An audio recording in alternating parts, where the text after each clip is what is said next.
বছরটা 1961।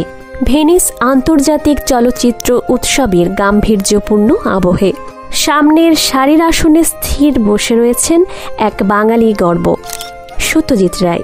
পর্দায় তখন ভেসে উঠেছে আর এক বাঙালির সৃষ্টিশীল কল্পনার ফসল, মৃণাল সেন পরিচালিত 22শে শ্রাবণ।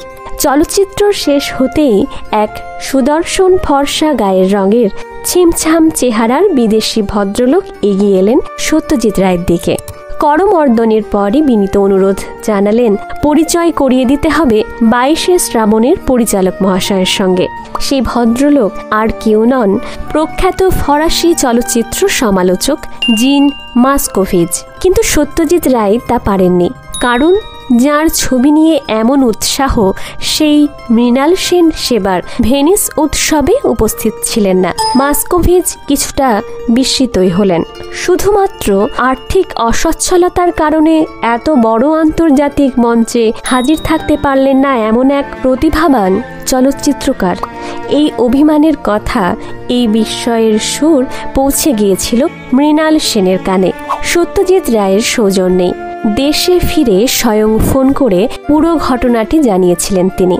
তবে এখানেই থেমে থাকেনি কাহিনী, বরং আরও বড় এক চমক অপেক্ষা করছিল মৃণাল সেনের জন্য। মাত্র কয়েক সপ্তাহের মধ্যেই 22শে শ্রাবণ নিয়ে একটি পূর্ণাঙ্গ প্রবন্ধ প্রকাশিত হল ফরাসি চলচ্চিত্র পত্রিকা দু সিনেমাতে।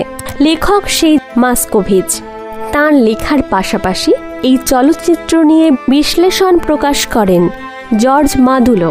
এই ঘটনায় যেন মৃণাল সেনের আন্তর্জাতিক যাত্রাপথে প্রথম দীপ্ত শঙ্খধ্বনি। তার প্রথম দুটি চলচ্চিত্র রাতভর ও নীল আকাশের নিচে দেশীয় মাটিতে তেমন সাড়া ফেলতে পারেনি, বরং নীল আকাশের নিচে ছবির পথেই দেখা দিয়েছিল প্রবল বাধা সরকারের তরফে। রাজনৈতিক রঙে রঞ্জিত এই যুক্তিতেই ছবিটি নিষিদ্ধ ঘোষণা করেছিল প্রশাসন। স্বাধীন ভারতের ইতিহাসে এটাই ছিল প্রথম সরকারিভাবে নিষিদ্ধ চলচ্চিত্র। তথ্য ও সম্প্রচার মন্ত্রকে নজর এড়াতে পারেনি 22শে শ্রাবণও।